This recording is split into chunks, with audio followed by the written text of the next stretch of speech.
What's up, everybody? We back up in here. Hella Flagrant, the podcast. It's your main man, Hella Flagrant, DM. I'm in here with my brother, Sean B. Flagrant. Sean B., what's up with it? Oh, man, you know I'm always good, man. Just hot as hell in California right now, man. Yeah. But please understand if I'm using this, man, to wipe myself, my face, man. It's just, whew. It's No air hot. conditioning right now, man. You feel me? It's, ooh. Yeah. California did it again. So here we go. Either way. Here we go. Well, yeah, we're not going to waste your time. Then we're going to get right into it. College football, man, it's a crazy mess right now. We've talked about it offline a few times, but several conferences are opting out of this current season. Some conferences are having a modified season. There's a few conferences that are still kind of undecided. College football, let's talk about it. Yeah, I mean, just like we've talked about the situation personally, college football is dealing with everything that everybody else is dealing with COVID-19. A lot of schools are pulling out because they don't even have students in classrooms. I mean, a lot of us have all dealt with it. A lot of us are still dealing with it. If you have children or know anybody that has children at any level, I mean, people are not going to school right now. Everything's done virtually, and that's what's happening with college and college football now. They're kind of looking at it like, well, why should we have people come in and play if we don't even have people at the school? You know what I'm saying? Right. What about their safety precautions and things like that? So that's where the situation gets kind of dicey. But then there are schools, a lot of down south schools, SEC, that is huge conference in college football with Alabama, Clemson, Auburn, all these major schools that all these professional players come from. They're like, let's go. Right. They want to play. They want to get their stuff going. And because of that, on September 26th, they're going to start their 10-game, shortened season, I guess, between the power schools that is in that conference. So it's a little tricky. I mean, yeah, should you play? Should you not play?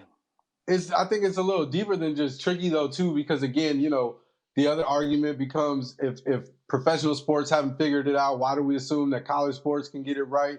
Right. You know what I mean? And as you kind of noted, the schooling for college for the most part is virtual, but sports isn't. I mean, obviously you can't have a virtual football season unless you're playing on PlayStation. But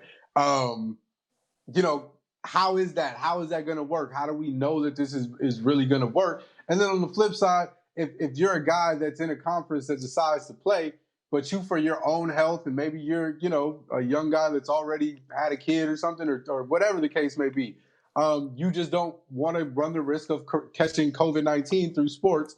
And, you decide you don't want to play while your school is playing. What does that mean for you? Do you lose eligibility? Is there something that you miss out on now? Like, there's a lot of things that, have to kind of come together, and there's a lot of factors that have to be weighed as this thing goes on, because there's some people that are going to get left out, I feel like. Yeah, no, exactly. And also, you talked about sitting out. If you elect to sit out, let's say you play for an Alabama and you feel like, this situation with COVID-19 is a little bit, too much for you, maybe for you personally, for your family, health reasons, whatever reason you feel that you don't want to participate. Like we said, do you lose eligibility? Not only do you lose eligibility, what happens now with everything else? Obviously, the situation is the NFL usually has their draft in April. If you can't play until the springtime, like some of these schools are like Pac-10 and the Big Ten, if you can't play until the springtime, well, now what happens with your draft pick? What happens to your draft stock?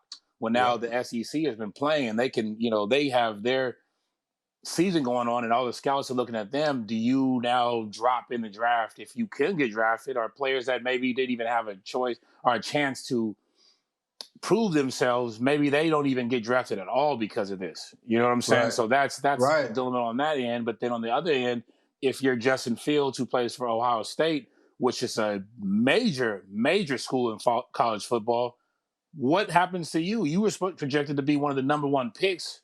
Right. Do you either lose draft stock, or, do people kind of sour on you and maybe pick somebody like Trevor Lawrence, who, with all purposes is running against you, not running against you, but playing for the number one pick as a quarterback Right. for the draft, is he now looked at as, okay, maybe he's a top draft pick and your stock drops because you weren't able to play this year? Yeah, no, and it's again because it in that case where your school isn't playing, it's no fault of yours. You may have been physically ready, able, and willing to play, but your school that you go to is not playing. And Right. now, even if you go and work out with trainers and do all the video workouts and all that fun stuff, there's still the possibility that a coach looks at you and says, "Well, that's just not enough. I haven't seen you play against top competition enough to Right. believe that you're actually the guy that I'm gonna waste my not waste. I'm sorry, not a waste if he turns out to be good, but I'm gonna use my first round draft pick on a guy that I didn't get to see play this season, Right. and potentially against some of the biggest schools, in college football. So I don't know what you can do. I know what you can do on the field against no defense, but I don't know what you can do. And so you're right, it does affect. It could heavily affect his draft status and where he gets drafted and what team picks him up. And that's, I mean, again, and for a guy that's of that caliber, I mean, essentially you're talking about his future. You know what I mean? Right. Because Yeah. where you land and all that sort of stuff, I'm not going to shame any one particular team, but if I had my druthers and ended up on, say, the Washington football team, Mm. I don't think I'd be as happy as if, I might have been able to build something in Miami or a Jacksonville or whatever the case may be. You know what I'm saying? Right. Um, Exactly. and so you're now altering this person's future potentially, or several people's futures potentially. And so I think, me personally, I feel like the NCAA kind of needs to get some more unified approach to this, be able to give these players a little bit more information about, hey, you know what? If your school doesn't participate, here's what we can do for you. And I think the NFL has to work with them too and figure out a way to kind of communicate with these potential players that are on the bubble, that may not be able to play, and say, hey, we understand. Here's what we can hopefully do for you guys too. I don't know. Yeah, I mean, something should be done because, like we talked about, I mean, it's not just Ohio State. There's other schools, obviously, in this situation. There's Pac-12 schools that are in this situation, players that maybe haven't even been looked at by anybody. I mean, Justin Fields is, going to be a number one pick, if not top three at the least. So his, I guess you can say NFL life or career will be set. It might not be where he wants to go, but he'll be drafted either way. Right. But what happens to the guys that, transfer to come to the schools that, the Pac-12? Do they get an opportunity to either leave the school and go to another school to show themselves real quick or not? And, with that, if you stay in college for an extra year, yeah, okay, we can understand that maybe possibility. Okay, you can have your extra year playing, but what happens? Maybe something bad happens in that extra year. What happened? Maybe an injury happens where you can't. It's just too many variables It's too that can many. happen. It's too many. That can happen. Your team could suck. There could be a lot of things that change over the course of a year. Look, Exactly. I mean, obviously, look at what happened this year. We don't know what could change over the course of a year. So we'll Right. see. We'll see what happens. As some college football teams get ready and gear up to get a season started, while other programs have to wait, and some may not play at all. We'll see how this affects again the NFL, other college sports, and just sports in general. We'll see how college football season impacts us all. So while we speak about sports that are still trying to figure it out, the National Basketball Association seems to, at least for now, have figured out how to keep their players and staff members COVID free. And so we are balling in the bubble right now. And if Yeah. anybody is balling in the bubble, it is our hometown boy, your boy, Dame Yeah. Time. Yeah, how you feel about Dame Dollar, man? How you feeling about Dame Hey, Dollar? I'll be honest, man. Dame is putting on a show, an absolute show for the Trailblazers in the bubble. Yeah. Look, the playoffs are going to begin. Depending on when you watch this, they probably already have begun. So the Lakers will be playing the Blazers in that 1-8 matchup.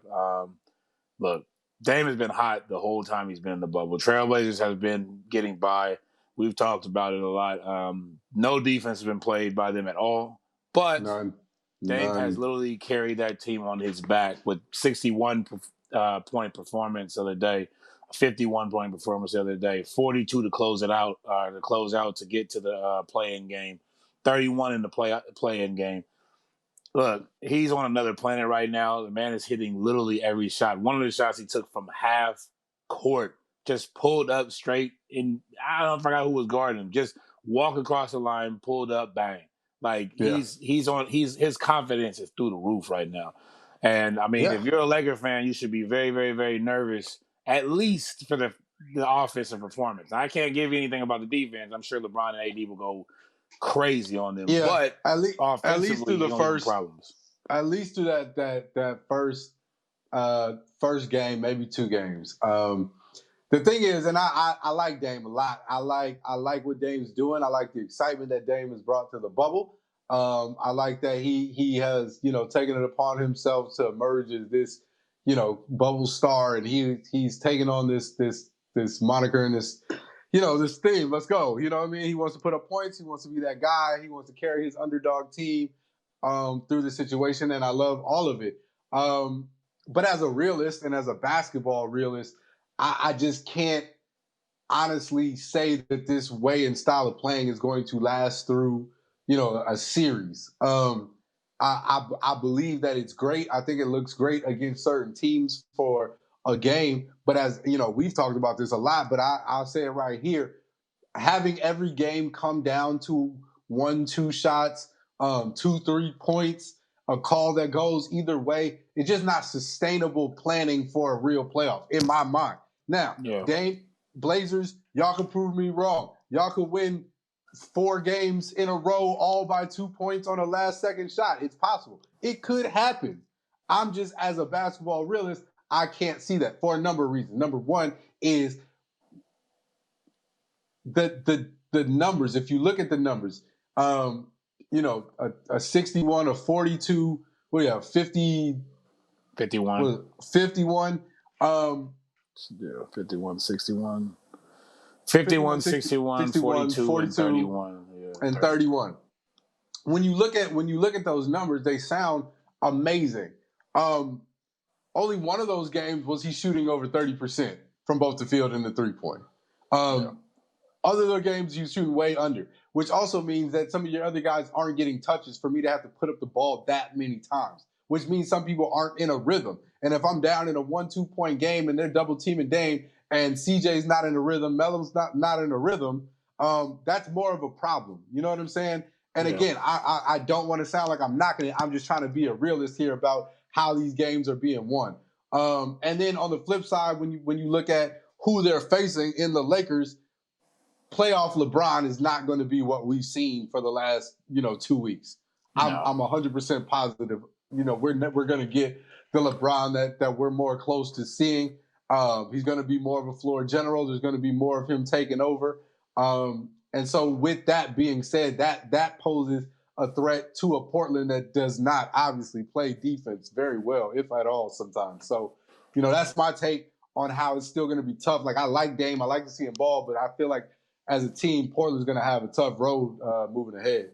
Well, I agree with that. I think defense is the number one aspect. When Dame goes off, it's great. It's amazing to watch. I do believe in a lot of what you're saying in terms of moving the ball. CJ has a back problem as of right now. CJ McCollum, his running mate in the backcourt. That's a problem I see. Just the nagging of the injury, because I said he can play through it, but at the same time, I mean, can you? Melo is hit or miss. I mean, he's been making some big clutch shots towards the end of games, but in the last game he played, he wasn't even really involved. He did hit that 3-pointer, but I mean, he only had 8 points. I mean, so right. That's kind of what it is. Nurkic is rebounding. They cannot rebound. I have never seen a team with that big of players not being able to rebound. I do not get it. I don't get that. I do not understand. Hassan Whiteside, what are you there for? Yeah, so I like that. I like the excitement of what that matchup brings. I don't know if it will correlate into a 6 or 7 game series. Right. But I do think it'll be exciting just in terms of watchability for people. The other ones I'm actually looking at in the series that I'm pretty excited to see are the Heat and Pacers, only because of the beef and animosity that Jimmy Right. Butler Right. has The with Jimmy Butler, T.J. T.J. Warren. Warren aspect. Yeah, that's gonna be fun. Same thing with And the Chris Paul and the Houston Rockets, the OKC and Houston Rockets. I think that's going to be amazing. yeah, Like, I hope Westbrook is able to play in that, towards the end. But I mean, just the aspect of you getting rid of Chris Paul, sending him to OKC basically to die, and then he resurrects that whole right, franchise and comes back, and right, now it takes on your team against there. So right.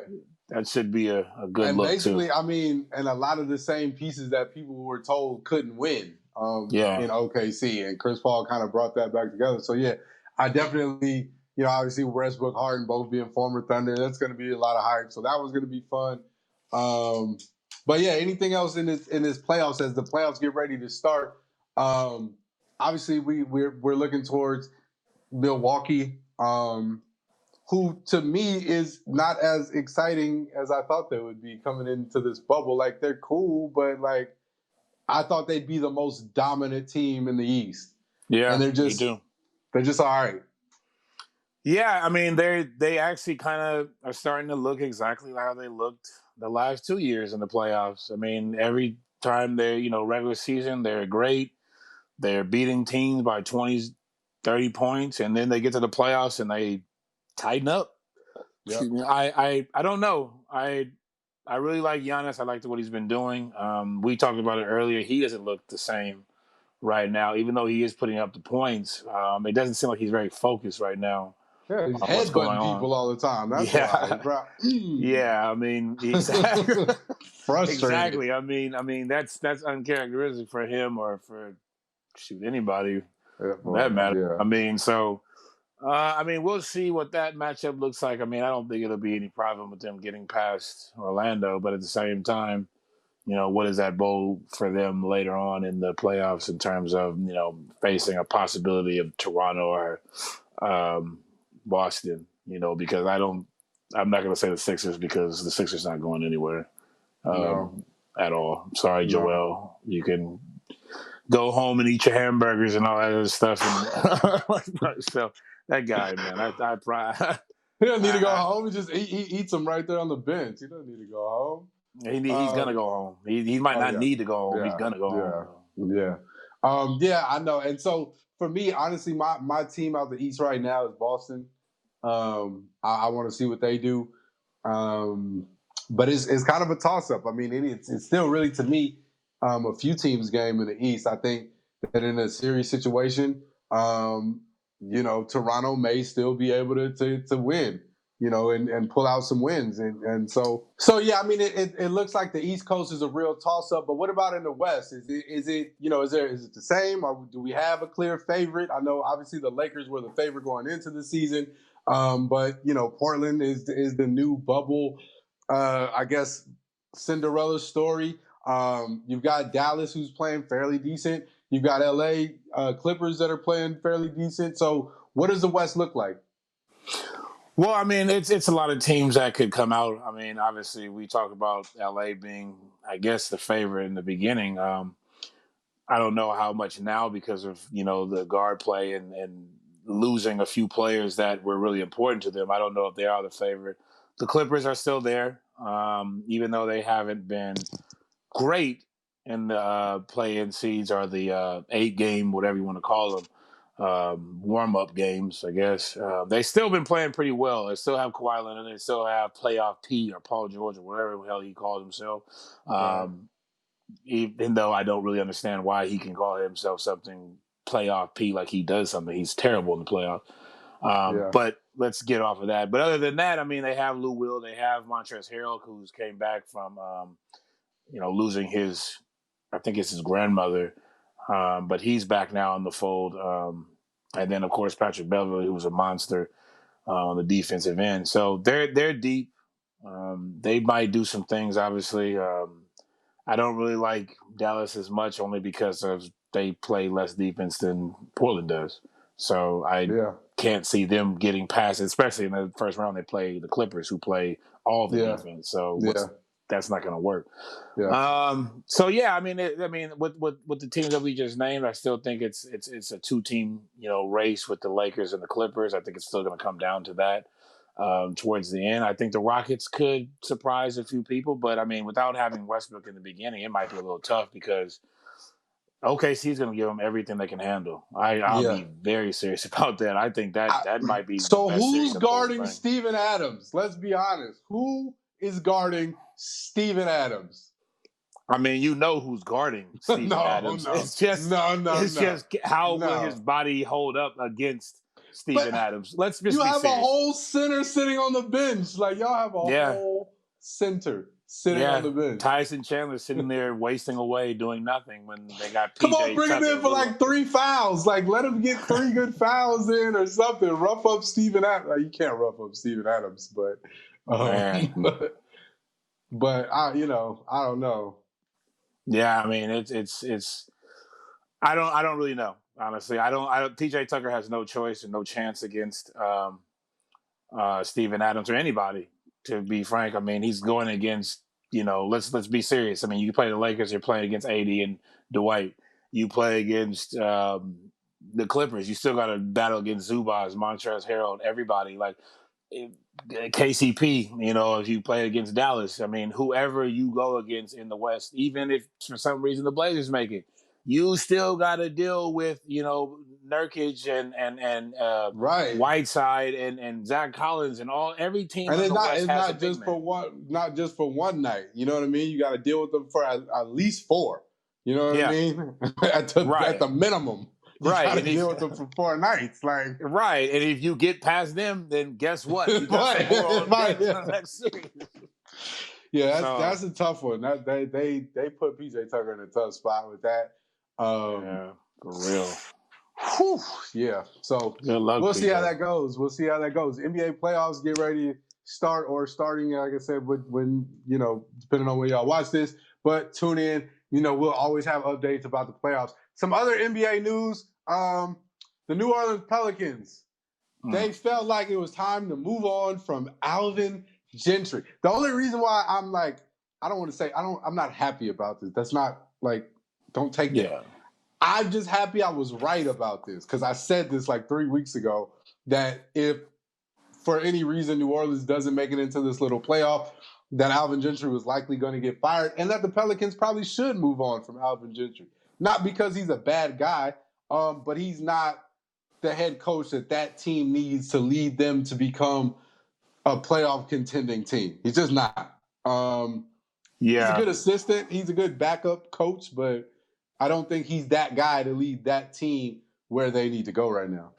Yeah, shout out to Alvin Gentry. I mean, when the Warriors started their magical run, 5-6 years back, he was the head assistant coach to Steve Kerr in the beginning. And I mean, look, he's great where he's at. He's a great coach. He knows a lot about the sport. The only problem is I feel like Alvin Gentry is a little bit past his prime on the way players do things now. But then on the other note, I think he's a little bit too nice. Right. You need a coach that's going to be more forceful. And now since you have Zion Williams, who is by all means a superstar in this league, whether, he played like one in his bubble or not, Right. he is what your future is. And if you cannot keep him into basketball shape, that is a major part of this thing because what we saw in the bubble from Zion is not what the Pelicans or the rest of the league want to see from Zion going forward. So No. I think that was going to come regardless, just like we talked about, and just like you said, it was time for a move. Yeah.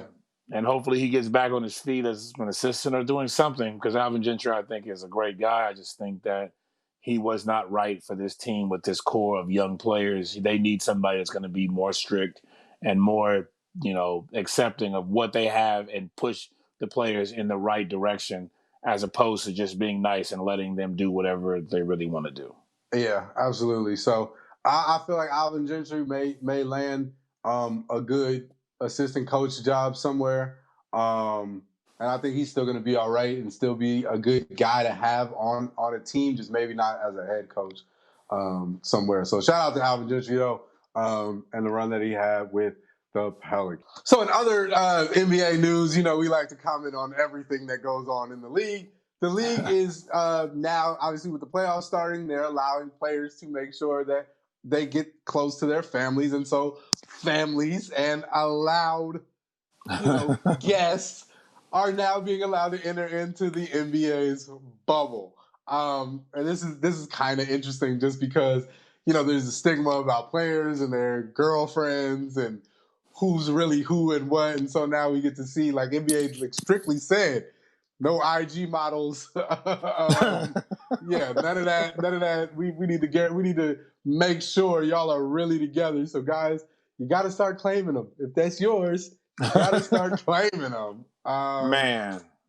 Whew. Was this some news when I saw it? Look. Was it? Okay, so basically the whole thing about the NBA is they wanted the bubble to be safe for obviously players and staff. So they were not letting anybody from the outside come into the bubble at all. Now that they've had a few tests and everything is going fine, no cases, no anything. In the second round, they've done in the second round of the playoffs. So not this first round, but in the second round, once more of the teams have been eliminated and they get down to the final seeds of it, that players will be allowed to invite I think, 4 people into the bubble, unless you have more kids in your family. Like, let's say maybe you have a household of 5, like it's you, your wife, and 3 kids, such as LeBron. He would be able to bring in, another person because that's his immediate family. Yep. Now, for those who don't, and who are single and who just like to party and have fun, you will not be able to bring whoever you feel is your girlfriend or your friend into the bubble just for the hell of it. Now, I know Devin Booker is not in the bubble right now, but I'm going to use him as an example. Had he still been in the bubble, Kylie Jenner would not be allowed. Kendall, sorry. Kylie does not mess with him. I don't really care either way. I don't know enough about... Yeah, she messes with one of the other ones. Yeah, so it doesn't matter. Whoever.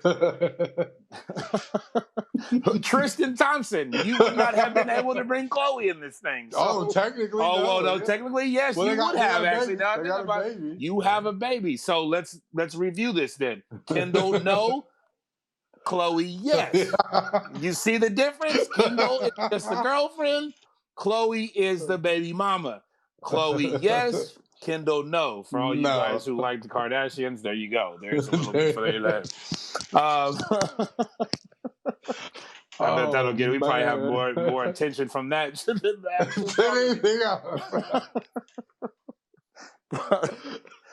But that's the story right now for the players. But it just comes down to they just don't want to bring anybody in there just to be in there. They need to keep this safe for everybody. It's safe, and then there, obviously there becomes the drama protocol too, because if somebody isn't really your girlfriend, and then you kind of is but isn't, but then hey, wait, why is she at so and so's little shindig now? Oh, wait, that's okay. You know what I'm saying? Like it's a steamroll effect. You really want to make sure you keep a tight lid on who you have in there, because it'll come. Yeah. Crazy thing about it is, I think about it, but they play each other this round, the first round, so I guess it won't really come to the fruition. But what's his name? It's not Steph. Seth Curry's wife now, I guess, used to date Paul George, as far as I know. Yeah. So, I mean, that's his wife, so she's allowed. She's in. She's allowed. And Paul George has his girl is coming in. They're not married, but they have kids. So.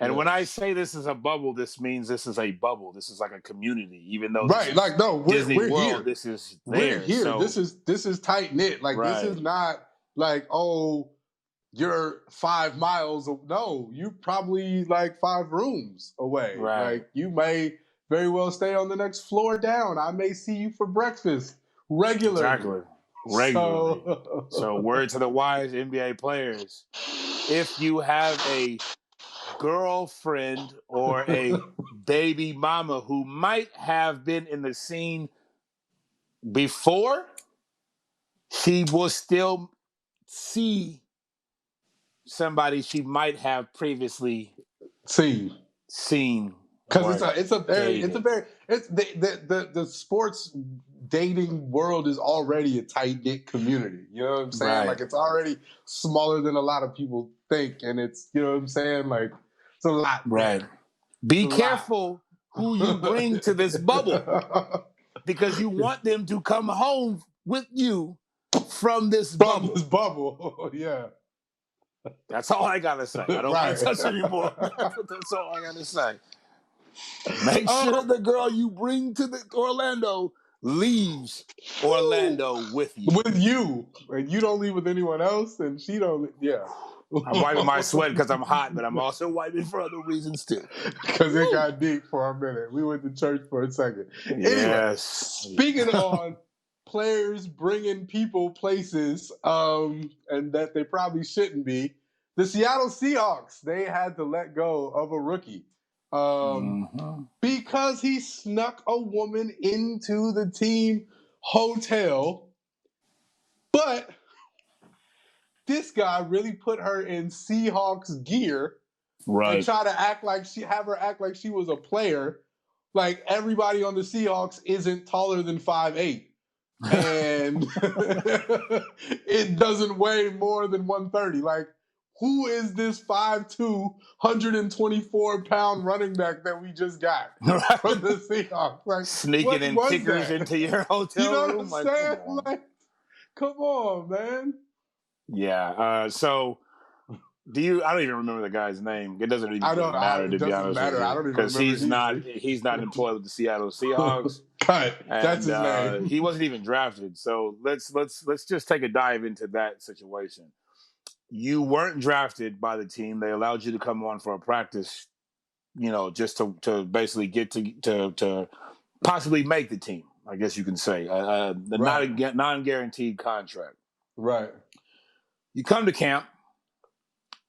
They put you in a hotel room. There's all these restrictions for COVID-19, where we've been talking about this whole time, what everybody has to follow.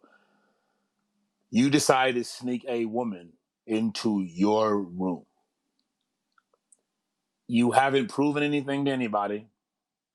You don't have a guaranteed contract, because this does come down to money. Let's just be Right. honest. Right. And the way you do it is by dressing her up as a teammate. I don't see that. Like, look, this is what they call a rookie mistake, and he's a rookie, so it Yeah. makes sense. But at the same time, how about walk around the hotel and see what the staff is wearing? If they're wearing white polos or some kind of thing, even if they have a shirt that says, I don't know where they stay, but let's say it said the Marriott or the Hilton. As long as you have maybe somebody walk around the hotel with a white shirt that resembles it, nobody's going to care. Yeah. Nobody's going to look that deep into it. Yeah.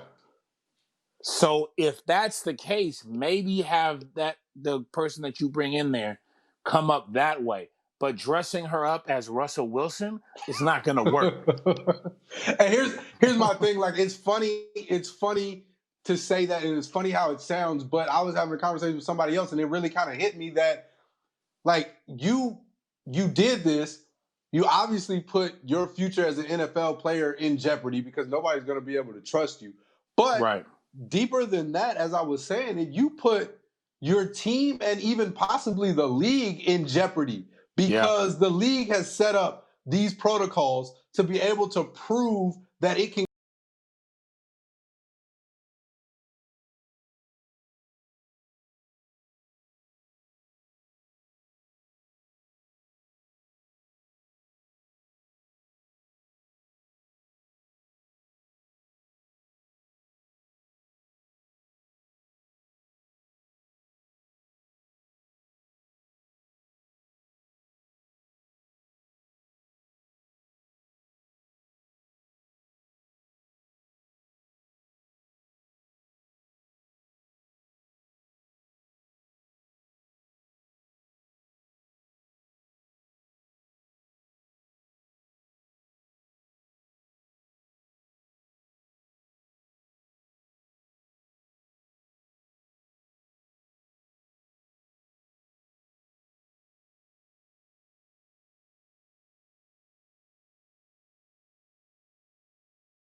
jeopardize your career as an NFL player because you were an undrafted rookie with no name. Right. But you also put your team and potentially the league in jeopardy. Obviously, the NFL has gone through protocols and steps to make sure that everything is safe and that it can prove that it can keep things safe and keep people safe and keep out any sort of outside, risk or outside people from causing risk into the situation. And so by doing this, you're now putting the league in jeopardy because now people are going to look and be like, well, no, you can't keep anything safe because look at what this guy did. He's a little nobody and he was able to get somebody snuck in here and we don't know what, if she has the virus, you know what I'm saying? And so you really put a lot in. Yeah, it's a rookie mistake, but this is one that could have cost a lot. You know what I mean?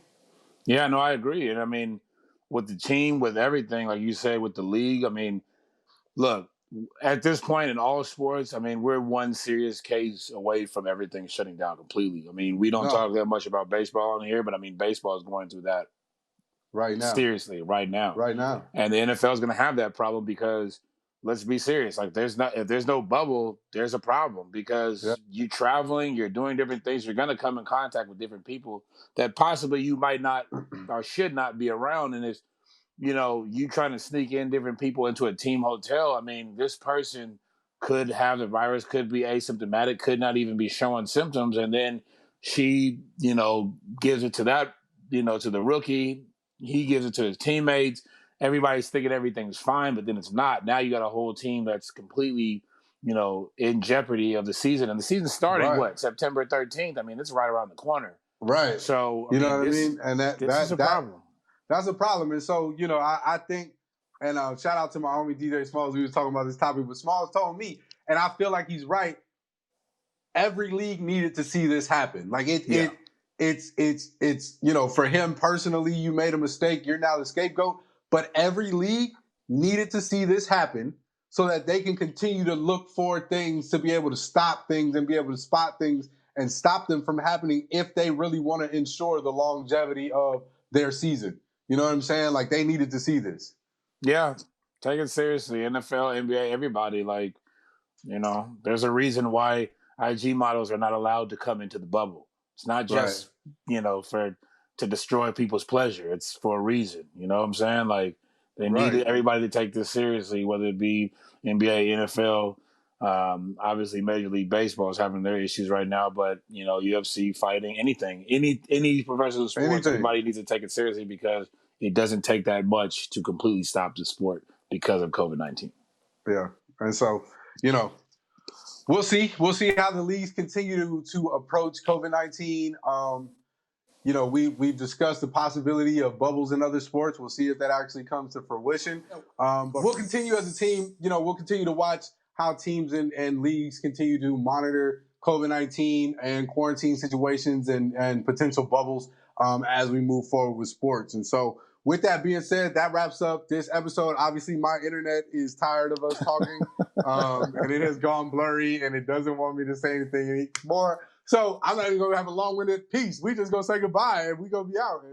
Peace out, www.theflagrantfoul.com. Please go there to see this. And obviously, we'll have it on the bottom of the screen. But, yeah, come visit us, mess with us, YouTube. What else are we on? Spotify, iTunes, everything. SoundCloud, all that. Yeah, SoundCloud. Google Play. Yes, please find this episode. I mean, if you're watching it, you're already on there. But either way, www.theflagrantfoul.com. It's too hot right now. I got to get out of here. Yeah, we done. It's over. It's over, man.